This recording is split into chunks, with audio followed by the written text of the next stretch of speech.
Assalamu алейкум, жамаат. Мындай голубятня сатылат. Үстү мындай лётка. Үстү лётка мындай ачылат, жабылат. Мынтип жабылат. Бияга кептер гана ичи. Иштери мынтип параниттер менен мага кошон параниттер мапшыбат этилген, краскаланган.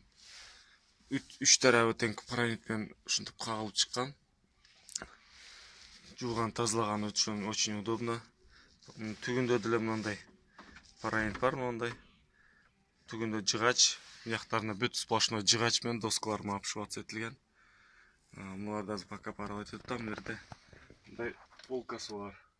Полкасына чыгып, анан ошо лётка менен чыгып кетишет. Нерде уясы бар эле. Неге да уясы даяр кылып койчумун эле, кийин алып салдым. Аларды. Бул паравальник катары иштетип атам пока.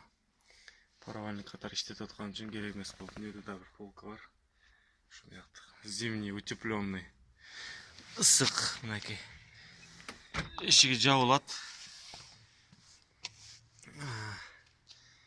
Ушундай паранеме голубятня сатылат. Бийиктиги полунан конюкка чейин 1 метр 50 сантиметр, 54 ушундай. Мына ширинасы 94 сантиметр. Биягы 110. Мындай турасынан 110 сантиметр. Бийиктиги 150. Ушундай кептер гана сатылат. Сырты бүт доска менен апшыбат этилген, ичи деле доска менен апшыбат этилген, и еще паранит кагылган.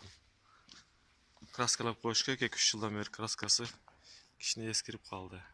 Ушу сатылат.